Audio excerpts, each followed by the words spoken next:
성도 여러분 안녕하십니까? 방송에서 이 안식일을 말씀을 청취하고 계시는 여러분들도 환영합니다. 우리 성도들 물론 환영하고요. 오늘 저는 마태복음 19장에 있는 말씀을 보고자 합니다. 마태복음 19장 16절로 26절까지의 내용입니다.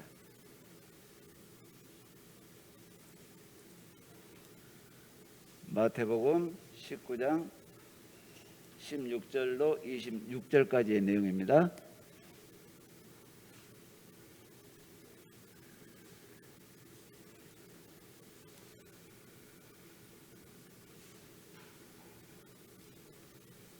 제가 읽겠습니다.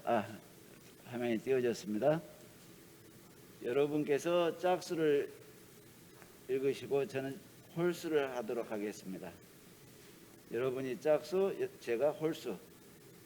어떤 사람이 시작.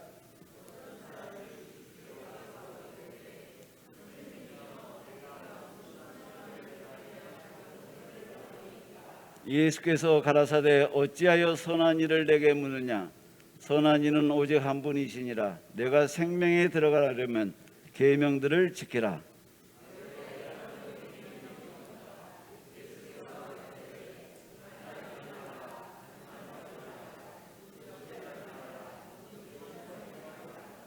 내 부모를 공경하라. 내 이웃을 내 몸과 같이 사랑하라 하신 것이니라.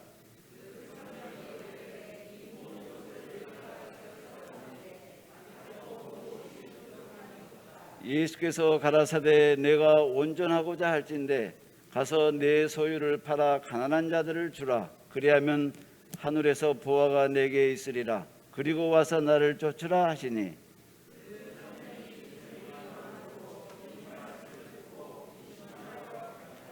예수께서 제자들에게 이르시되 내가 진실로 너희에게 이르노니 부자는 천국에 들어가기가 어려우니라.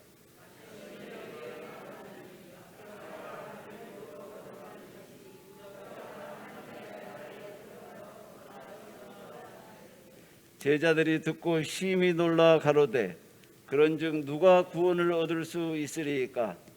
예수께서 저희를 보시며 가라사대 사람으로는 할 수 없으되 하나님으로서는 할 수 있느니라. 아멘. 이 말씀은 마태복음 19장과 마가복음 10장과 누가복음 18장에 동일한 내용으로 나오고 있습니다.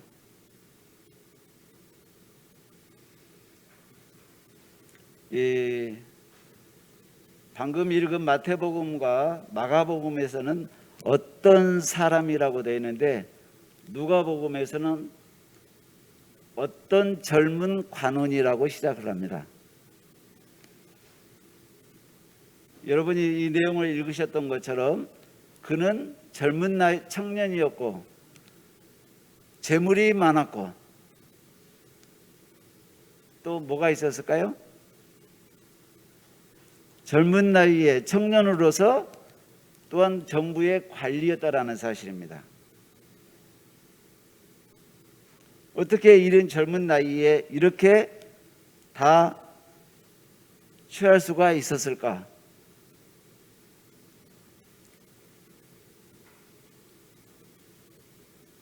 이 청년의 질문에 상당한 의문을 우리는 이 시대에 그 의문점을 가지지 않을 수가 없는데 어떤 선한 일을 하여야 영생을 얻으리까라는 질문입니다.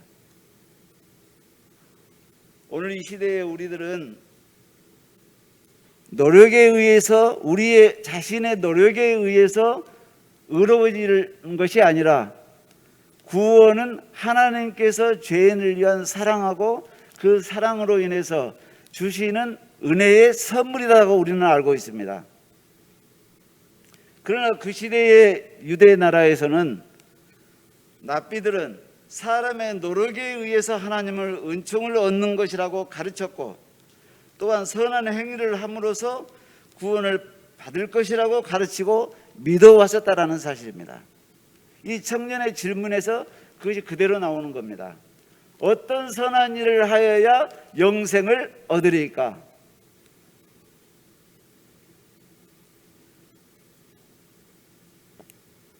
근데 이 사람의 질문에 예수님께서 하신 말씀이 있습니다. 뭐라고 하셨죠? 계명을 지키라. 계명을 지키라. 어느 계명입니까? 예수님께서 대답하신 말씀이 몇째 계명에 속한 내용입니까?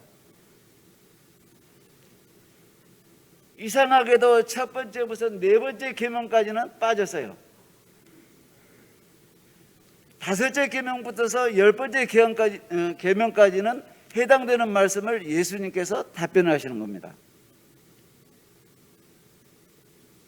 왜 첫 번째 하나님을 사랑하는 첫 번째부터 네 번째까지는 말씀하지 않으셨을까?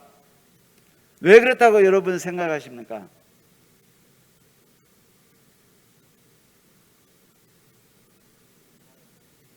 예? 뭐라고요? 첫 번째부터 네 번째까지는 잘하고 있었기 때문에 그랬을 것이다. 아니에요? 그거는 뭡니까? 왜 예수님께서는 이 내 이웃을 내 몸과 같이 사랑하라는 십계명을 둘로 나라면 하나님에 대한 사랑과 이웃에 대한 사랑 아닙니까? 근데 하나님을 사랑하는 것에는 빼먹고 그것도 예수님께서 이웃을 사랑하라는 다섯째부터 열째까지의 계명만을 말씀하셨을까?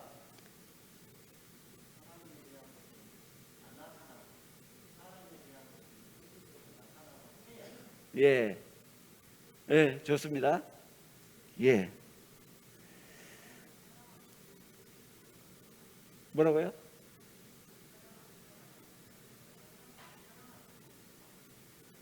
예, 좋습니다. 실물교훈 392페이지는 다음과 같이 말하고 있습니다. 사람의 표준에 따라 판단할 때 그는 흠없는 품성을 보존해오고 있었다. 사람의 표준에 따라 판단할 때 그는 흠없는 품성을 보존해왔다. 그의 외적 생애는 별로 죄가 없었다. 그러나 그의 마음속에는 자기와 하나님 사이에 옳지 않은 어떤 것이 있지 않을까 하는 두려운 마음이 있었기에 영생에 대한 기쁨과 구원에 대한 확신이 그 마음 가운데 있지 않았던 것입니다. 뭐라고요? 구원의 기쁨과 구원받은 그 구원에 대한 확신이 그에게 서지 않았기 때문에 내게 어떤 부족한 것이 있을까? 내가 또 다른 하나님께 하지 못한 것이 무엇이 있을까? 그 고민을 예수님 앞에 털어놓은 것입니다. 마가복음에서는 이렇게 말해요. 한 사람이 달려와서 예수님 앞에 무릎을 꿇습니다. 무릎을 꿇고 묻자와 가로되, 그렇게 시작합니다.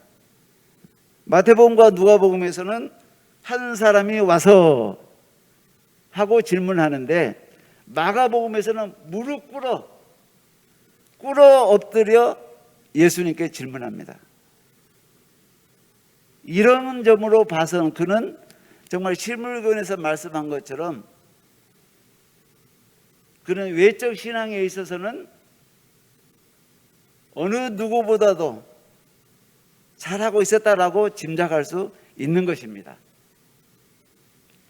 또 비슷한 사람이 있죠.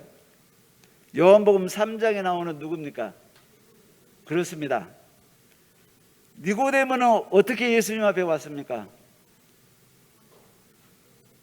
그는 밤중에 다른 사람의 이목이 두려워서 밤중에 예수님을 찾아옵니다. 그러나 이 부자 청년, 이 부자 간호는 대낮에 예수님 앞에 나와서 그것도 꿇어 엎드려서 자기의 겸손하게 자세를 취하고 예수님을 최고의 존경심으로 대우하는 그런 포즈를 취하는 것입니다. 실물교훈 393페이지에서는 이 청년 관원이 예수께 왔을 때 그의 진실성과 열성을 구주의 마음을 사로잡았다. 그에게는 진실성이 있었고 열성이 있었다라는 얘기입니다. 예수께서는 그를 보시고 뭐 하셨다? 사랑하셨다 그랬습니다. 그를 보고 사랑하셨다.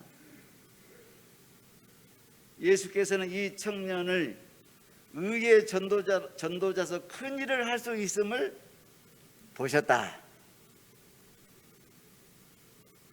그의 열성과 그의 겸손과 그의 열심, 진실 등을 예수님께서는 칭찬하신 겁니다. 아마 두 분의 아까 말씀하셨는데 아마도 예수님께서 5제부터 10제까지 말씀하신 것을 봐서 그는 하나님을 사랑하는 것에 있어서는 둘째 가면 서러울 정도로 대단했던 사람이라고 우리가 추측해 볼 수가 있는 것입니다.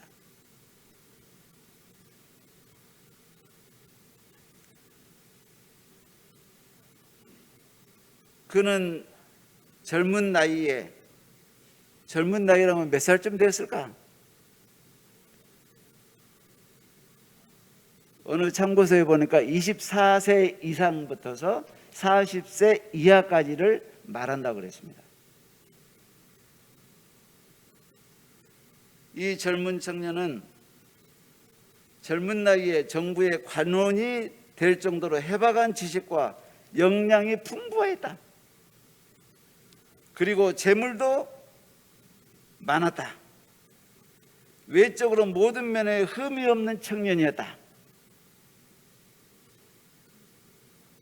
그 시대에는 재물이 많은 것은 하나님의 은총을 입은 자라고 생각했습니다.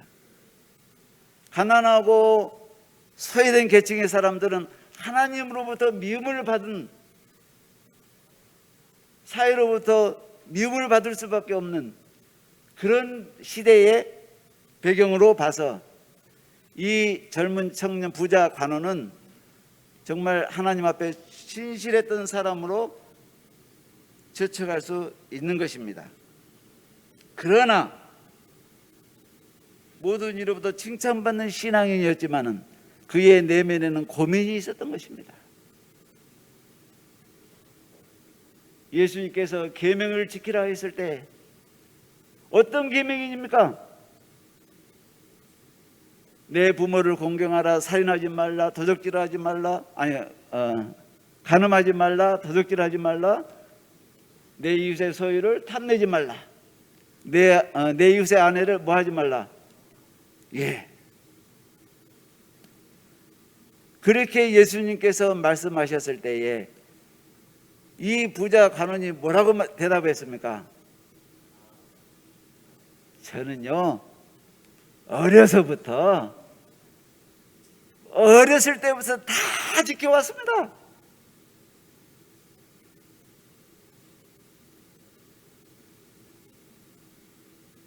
그때의 예수님은 뭐라고 말씀하십니까? 내게 한 가지 부족한 것이 있다. 그것이 무엇입니까? 내 소유를 팔아서 가난한 이웃에게 나누어 주라 그랬습니다. 그 청년의 마지막은 어떠했습니까? 재물이 많은 거로 심히 뭐하고, 그냥 근심이 아니라 심히 근심하여 떠났더라 그랬습니다.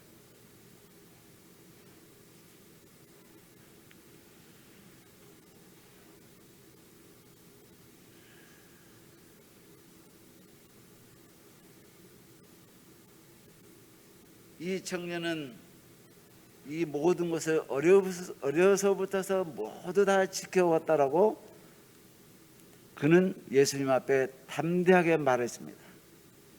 그러나 예수님께서 보실 때에 그에게 한 가지 부족한 것이 있는데 그의 마음속에는 재물에 대한 탐욕과 이기심이 고스란히 남아 있었습니다.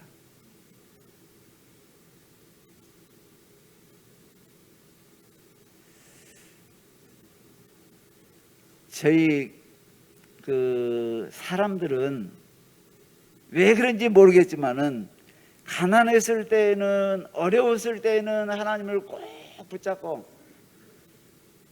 헌신하고 희생하는데 부자가 되면은 달라지는 모습이 부지기수 아닙니까? 뭐 저 자신부터 그럴 수도 있어요. 여러분은 어떻습니까? 제가 청년회 때에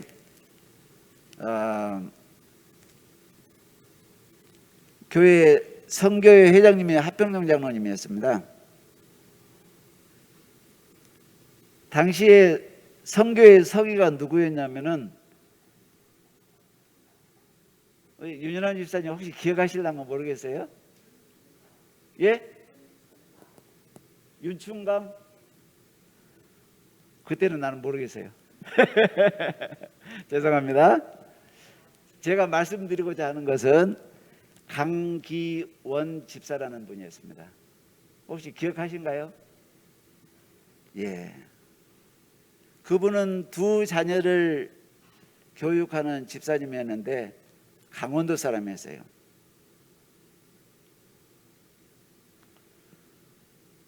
말씀을 얼마나 잘하는지 몰라요. 그분이 서기였고 제가 부서기였습니다. 선교회. 근데 그분이 하시는 말씀 중에 단상에서, 저는 지금까지 살면서 졸업장이 하나도 없습니다. 졸업장이라고는 하나도 없다라는 겁니다. 초등학교 2학년 중퇴, 그것이 최종 학력입니다. 그 스스럼 없이 그렇게 말씀하시더라고요. 딱 한 가지 있는데 그게 뭘까? 하나는 있대요. 에너서리 성경통신학교 졸업증. 그거 딱 하나 가지고 있대요. 그러면서 자신을 그 어려웠던 시기를 간증을 하는데, 어려서부터서 그 가난하여서 너무 힘들어서 학교를 다 마치지 못하고 어려서부터서 공장에 들어갈 수밖에 없는 형편이었대요.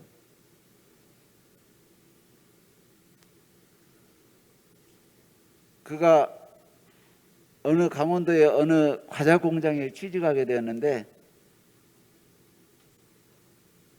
그 과자 공장이 경영이 잘 이루어지지 않아서 도산했대요. 그는 인건비를 받지 못해서 어려웠는데, 그 공장 사장이 떠나면서 네가 이거 가져라 하고 가버렸대요. 다 망한 공장을 인건비 대신 주고 떠나버렸습니다. 그리고 그가 이제 과자를 만들고 그러면서 이거 누구로부터 성경통신학교 소개를 받고 그걸 열심히 공부해서 졸업장을 받았답니다. 그것이 최초이자 마지막으로 그 졸업 증서 하나 있다라는 얘기입니다.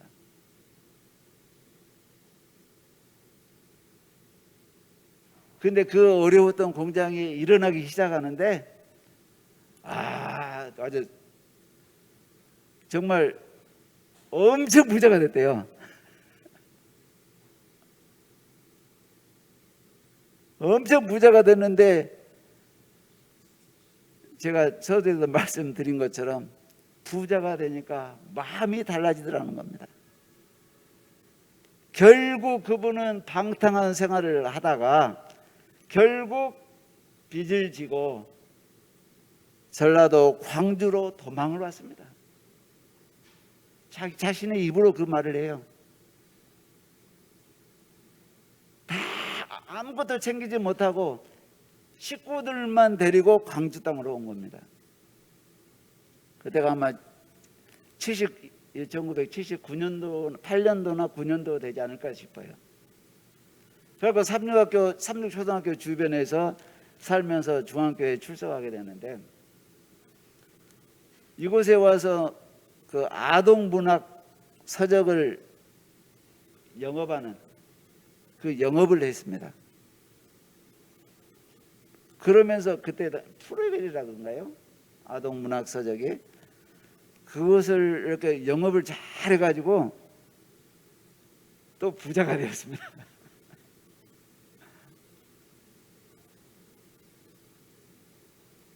그 어느 날 갑자기 이분이 안 보여요. 볼 수가 없었어요. 소문에 의하면은 아무도 모르게 강주를 떴다 하는 소문이 돌았습니다. 지금 그분이 어디서 무엇을 하는지 저는 알 수 없지만은 참 교회에서 꼭 필요한 사람, 정말 우리 하평영 장로님을 도와서 선교에 서기를 하시는데 정말 잘하시는 분이었어요. 그분이 떠나자 제가 선교에 서기가 됐습니다.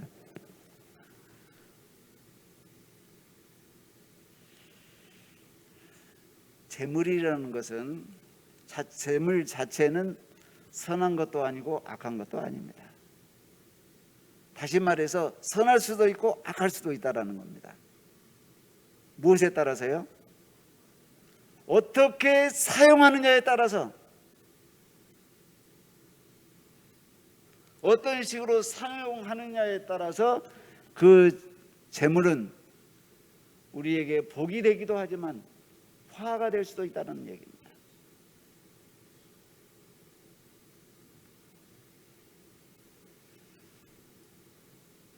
예수께서는 그 부자 청년에게, 부자 관원에게, 젊은 관원에게 내게 있는 소유를 다 팔아서 가난한 자들에게 나눠주고 나를 쫓으라. 예수께서 보실 때 그에게는 부족함이 없는 것처럼 보이는 청년에게서 가장 근본적인 것이 결여된 것을 보셨다. 영생으로 가는 길목을 막고 있는 암초가 재물에 대한 집착이 주님을 신뢰하는 것보다 강하다는 것을 아시고 적극적인 선행을 하라고 말씀하신 것입니다. 소극적으로 하지 말고 적극적인 이웃 사랑 실천을 하라고 말씀하신 것입니다. 요한일서 3장 17절에 보면은 누가 이 세상의 재물을 가지고 형제의 궁핍함을 보고도 도와줄 마음을 먹으면 하나님의 사랑이 어찌 그 속에 거할까 보냐. 자녀들아, 우리가 말과 혀로만 사랑하지 말고 오직 행함과 진실함으로 하자. 그 부자 청년은 재물이 많은 거로 심히 근심하여 돌아갔다고 말하고 있습니다. 그러고는 예수께서 하시는 말씀이 약대가 바늘기로 들어가는 것이 부자가 천국에 들어가는 것보다 쉬우니라.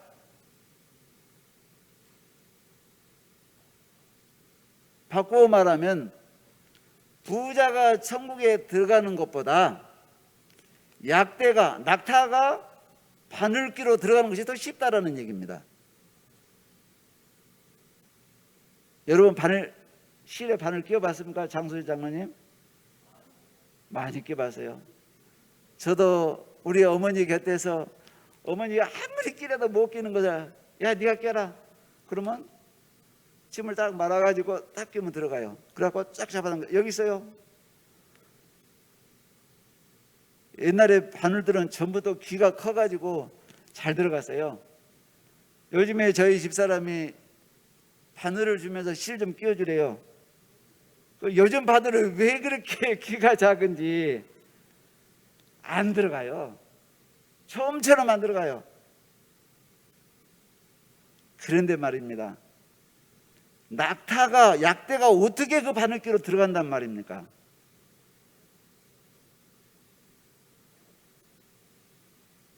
그 말씀에 제자들이 어떤 심정이었을까요? 그러면 누가 천국에 들어갈 수 있겠습니까? 예수께서 당신이 그런 말씀하신다면은 어느 누가 구원을 받을 수 있겠습니까? 예수님이 뭐라고 하셨어요? 사람으로는 할 수 없을 때 하나님은 할 수 있느니라고 말씀하십니다.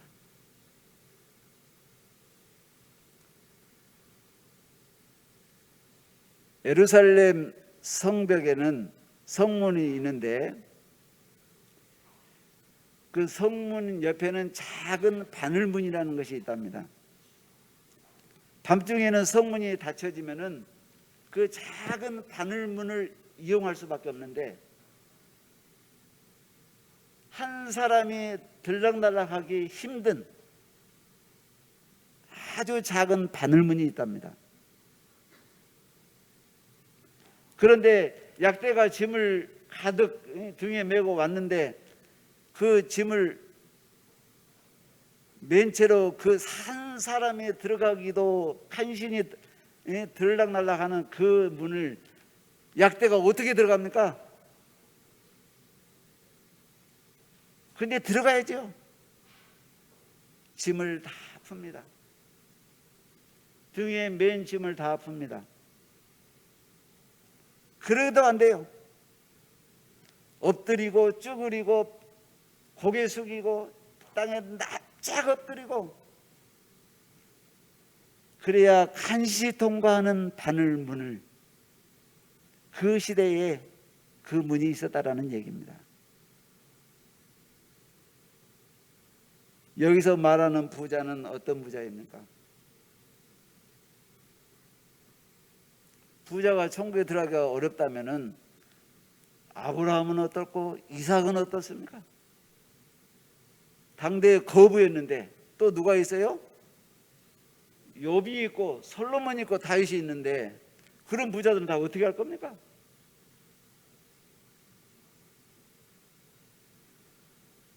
여기에서 천국 문이 매우 좁고 협착하다는 말씀은 들어가기가 어렵다는 의미로 들릴 수 있으나 그것이 아니다라는 얘기입니다.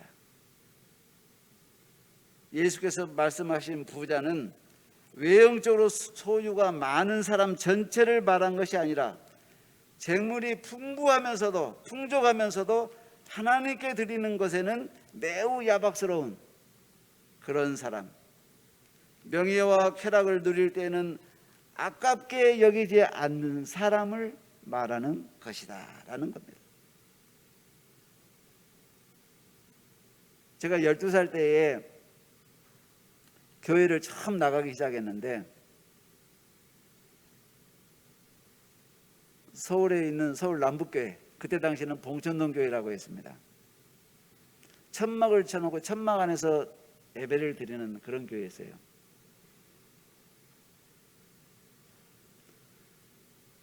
근데 성경학교 때 갔어요. 성경학교 때. 근데 성경학교 교장이 보니까 많이 받은 사람이에요. 몸집이 이렇게 뚱뚱하고 여자분인데 집사님이었는데 한눈에 봐도 그분 이상, 아 저분 저기서 받던 사람이다. 당시에 그 유경재단에서 어린이를 상대로 해서는 도서관이라 할까요? 독서실이라고 할까요? 책을 무료로 보게 해주고 또 어려운 뭡니까? 어려운 가정을 위해서 또 이렇게 뜨개질을 해서 수공업을 해서 이렇게 수입이 있게 하는 그런 사업장을 운영하고 있는 사람이었습니다.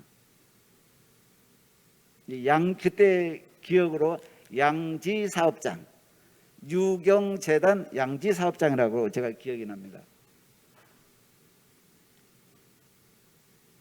그분이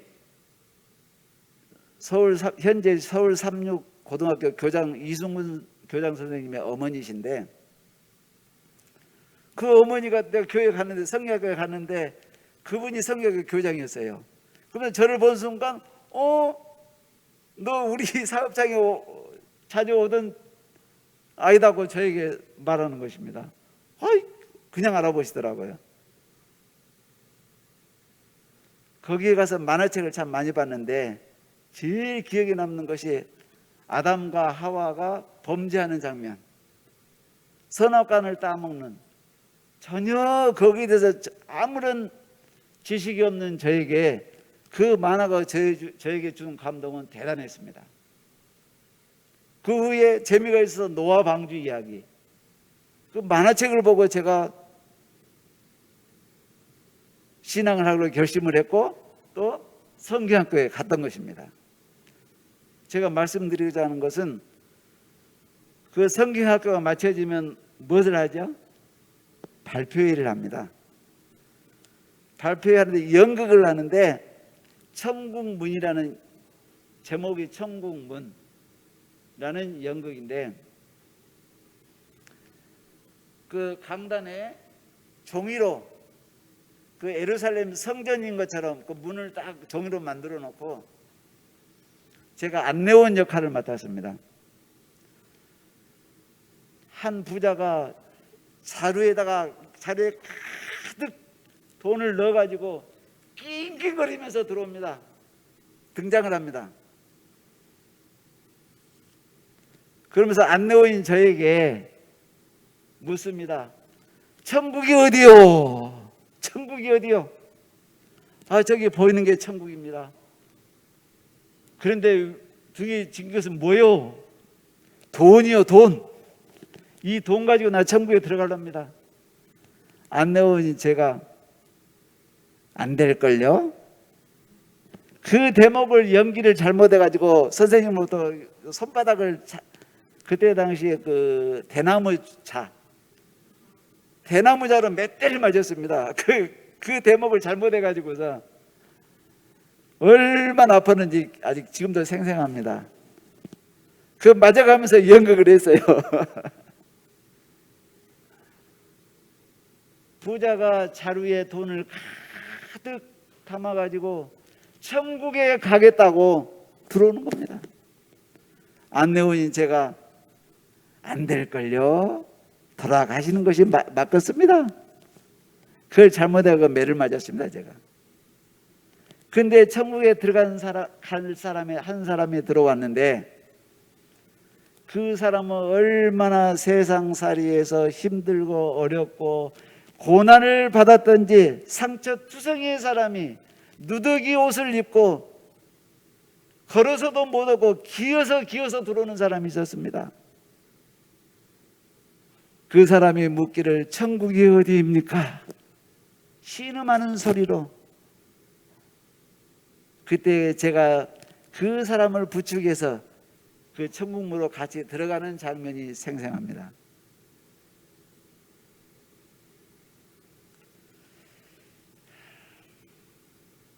사랑하는 성도 여러분, 천국문은 좁고 협착할 수밖에 없지만은 들어가기 어렵다는 의미로 들릴 수 있으나 그것이 아니다라는 사실입니다. 약대가 바늘문 앞에서 모든 짐을 다 내려놓고 엎드리고 무릎 꿇고 자신을 최대한 낮추었을 때 그 바늘문을 통과할 수 있었던 것처럼 우리에게 등에 지어지는 짐이 무엇입니까? 우리가 버려야 할 것들이 무엇입니까?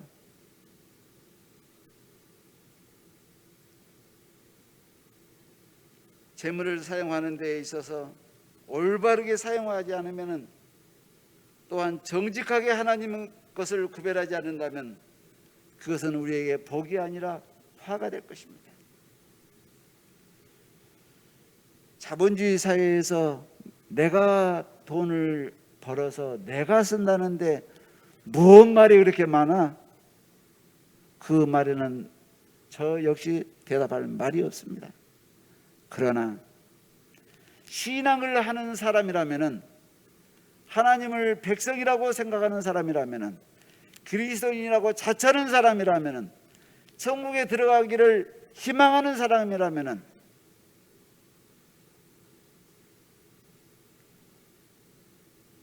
하나님께서 주신 재물을 어떻게 사용되는지 심판이 있을 것이라는 것을 확신합니다. 그것이 청지기에 보내는 권면의 내용입니다. 하나님께서 주신 재물을 어떤 방법으로 어떻게 사용했느냐, 심판의 대상이 된다라는 사실입니다. 저희 사랑하는 자녀들이 언젠가 이런 얘기를 해요. 이번에 해외여행을 하고 싶다. 유럽 여행을 하고 싶다. 돈도 모아놨다. 부모인 저는 뭐라고 말할까요?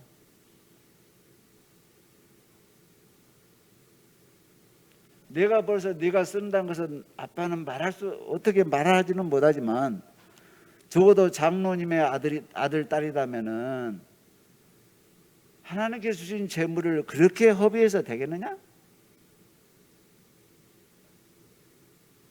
그것은 하나님의 심판의 대상이다.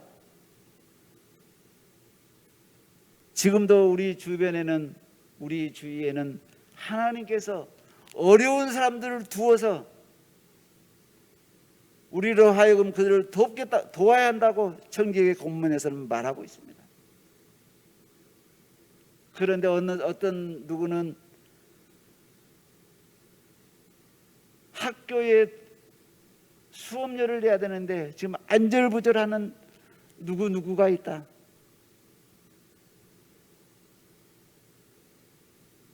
그런 사람이 있으면 어떻게 할래? 사랑하는 성도 여러분, 정말 우리가 건강하여서 수입이 있다라는 것은 하나님 앞에 감사할 일 아닙니까? 우리가 드리는 헌물은 교회에 드리는 것이 아닙니다. 하나님 앞에 드리는 것입니다. 하나님 앞에 드리는 것이므로 우리는 정직하고 가장 헌신적으로 하지 않으면 안 된다라는 말입니다.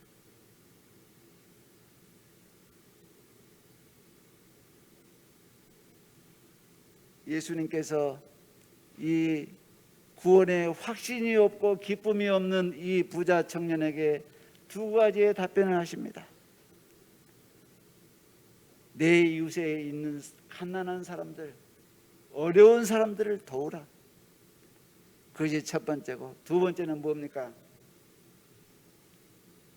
천국에 들어가는 것은 우리의 노력으로, 우리의 선행으로 들어가는 것이 아니다. 하나님께서 죄인을 위한 사랑의 은혜의 선물이지, 우리가 노력해서 내가 어떤 선한 일을 함으로 해서 구원을 얻는다라는 것은 결코 아니다라는 것을 예수님께서는 말씀하고 계셨던 것입니다. 페루의 어느 한 빵집에 대한 이야기입니다. 이 예화를 드리고 말씀 마치겠습니다. 참 욕심쟁이가 있었습니다. 그 옆에는 아주 가난한 사람이 살았어요. 얼마나 빵이 먹고 싶었는데 살 돈을 주고 사 먹을 수가 없어요. 근데 먹지는 못해도 냄새는 돈 안 드니까 냄새만 맡았답니다. 이 빵집을 운영하는 경영주가 이 사람 봐라, 이거 공짜로 냄새 맡네. 몇 년에 걸쳐 단 한 개도 사 먹은 적이 없는 이 사람을 상대로 해서 100만 원 내라. 왜요? 내 빵 냄새 맡았으니까. 나 먹지 않았는데 뭔 소리냐? 이 욕심보가 재판을 걸었습니다.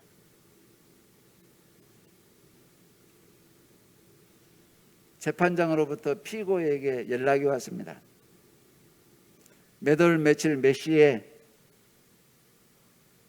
법정에 출두해라. 단 돈 100만 원을 가지고 와라. 이 사람은 그 돈 100만 원을 만드는데 출동살동해서 그것을 어떻게 어렵게 만들어 가지고 법정에 나왔습니다. 한참 신문을 다 마치고 나서 재판장이 피고에게, 그 원고에게 돈 100만 원을 주라고 했습니다. 100만 원을 전달했습니다. 주었습니다. 그리고는 이 원고는 그 돈을 다 세워서 맞는가 세어보라. 다 세어보니까 100만 원이 딱 맞았습니다. 그러면서 흐뭇해했습니다. 빵집 주인이. 그런데 그 후의 말이 매우 중요합니다. 이제는 피고에게 돌려주라. 너 만져봤으니까 이제 피고에게 돌려주라. 아니 왜요? 피고는 너의 빵을 먹은 적이 없다. 단지 냄새만 맡았을 뿐인데 네가 100만 원을 요구한다라는 것은 무리이지 않느냐. 너도 100만 원을 만져봤으니 다시 돌려줘라. 이 재판에 재판장에 그러한 선고가 떨어지자 참석했던 사람들 모두가 일어서서 박수를 쳤답니다. 다시는 그 빵집을 이용하지 않겠다고 사람들이 결심을 했다는 얘기입니다. 지나친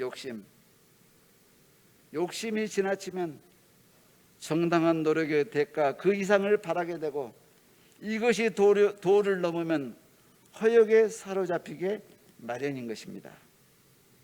수고하고 그 대가로 사는 것은 하나님의 것을 정직하게 구별하여 하나님께 드리고 주변에 도움이 필요한 사람들에게 도움을 줄 수 있는 자세가 신앙인의 바른 자세가 아니겠습니까?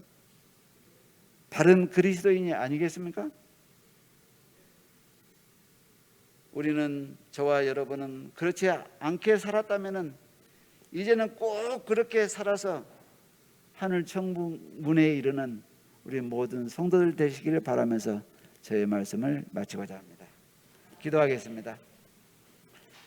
하나님 아버지, 감사합니다. 오늘 이 안식일에 우리의 건강함으로 하나님 앞에 나올 수 있는 특권을 주셨으니 감사를 드립니다. 또한 저희에게 이 건강을 주셔서 일을 할 수 있고 수입이 있게 하여 주신 하나님, 저희가 하나님께 돌려드릴 수 있는 넉넉한 마음이 되도록 즐겨낼 수 있는 성도가 될 수 있도록 우리의 마음을 성령께서 감동시켜 주시옵소서.